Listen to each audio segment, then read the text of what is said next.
Collins suddenly goes berserk, but after a brief but fierce struggle, is overpowered. On returning to Alpha on the light side of the moon, Koenig asks for the flight records of the dead astronauts. I checked the flight record as you asked, Commander. Listen to this. There's a 2-minute blankout on the flight recorder over navigation beacon Delta, Area 1. That's where Collins took us on our way to Area 2. Does he always fly that route? 5 or 6 times a week. And the probe astronauts? Made their training flights at the dark side of the moon in that general area regularly. Commander? Yes, Sandra. There's a steep rise in heat level, disposal area 1. All indications show that the radiation level is normal, but the heat continues to rise. Heat without radiation, without atomic activity. Put Area 1 on the screen, Paul. Yes, sir. Look at that. Lightning, surface fires. Victor, any ideas? As a matter of fact, yes, John. I've been looking at this monitoring device from the old Area 1. It was used to record the magnetic output of the artificial gravity system out there. When the area was closed down, it had nothing to record. But now, look at it. A 20-fold increase in the magnetic field. We've been obsessed with radiation. Wrong. What we are facing is a new effect. Magnetic energy outputs of unprecedented violence, arising from the atomic waste deposited on the dark side of the moon over the years. Magnetic energy responsible for the flare-up at Area 1. Magnetic energy causing brain damage and bringing death to 11 men. The probe astronauts went over there daily, as did Collins in the shuttle. Then we've all been exposed to it, since we've all been to Area 2, and to get there we had to pass over Area 1. There could be a cumulative effect that could... There's even a bigger problem. Area 1 burnt itself out in a huge magnetic subsurface firestorm. What if the same thing happens in Area 2? Paul, let's get an Eagle out there immediately to monitor magnetic levels. I won't be responsible for any more men out on the surface in these conditions. Neither will I. We'll do it by remote control and follow it on the screen. Radiation normal, magnetic field 0. Okay, Paul, she's approaching Area 2. Sit her down. Easy does it. Look, she's going out of control. Blast her out of it, Paul. No use, Commander. She doesn't respond. She's gonna crash. Look at the reading. A tremendous magnetic surge. It could trigger an atomic explosion. Paul, contact Commissioner Simmons on Earth. Emergency code Alpha 1. Yes, sir. You were right, Doctor. It was radiation. Magnetic radiation. And now we're sitting on the biggest bomb man ever made. Simmons here. What's the trouble? The heat rise in Area 1 we reported to you has spread to Area 2, which contains 140 times the amount of waste as Area 1. With quantities like that, there could be a chain reaction. Well, what's to be done?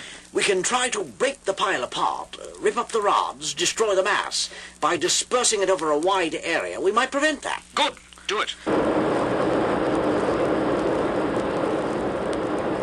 The first 6 Eagles are moving into the area now, Commander. All right, Paul. Let's see it on the screen.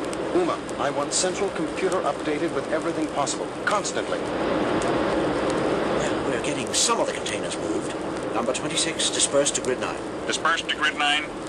How does it look, Paul? We've had navigational failures on 2 of the ships. They've returned for replacement. That means the magnetic field is probably expanding. Tell the others to increase altitude. Right. Main mission to all Eagles, increase altitude. Captain Carter. Yes, sir? Carter, do you have an extra ship available? No, sir. They're all committed.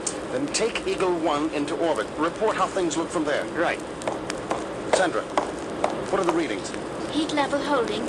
Magnetic field fluctuating. That's what worries me. What are the chances of getting it under control, Victor? Too early to tell. Eagle 1 to Alpha. Go ahead, 1. Liftoff complete. Trajectory computed and programmed. We'll be in orbit in 2 minutes. Okay, Alan. Levels seem to be holding. If only they can... Commander! It's going up! Paul, abort the mission. Main mission to all Eagles. Return to base immediately. Repeat, return to base immediately. Suddenly, all aboard Alpha Moon Base are hurled to the floor and held there as though pinned down by a huge invisible hand. I can't move. G-forces. We're moving. The moon is moving. Alpha, can you hear me? This is Carter in Eagle 1. Do you copy? Alpha, I'm not receiving. Maybe you're receiving me. The moon is going out of orbit. It's moving away from Earth. Carter, I read you. Can you hear me? Commander, thank God you're okay. What's happening down there? We've got preventive G-forces. Can hardly move. But we seem to be decelerating. Down to 3 Gs now. Yes, we're compensating. You see, the whole waste disposal area has been acting like a gigantic rocket motor, pushing us out of orbit. But if it has stopped fissioning, we shan't be accelerating anymore. Carter, did you hear that? Yeah, loud and clear. Can you make it back to the base?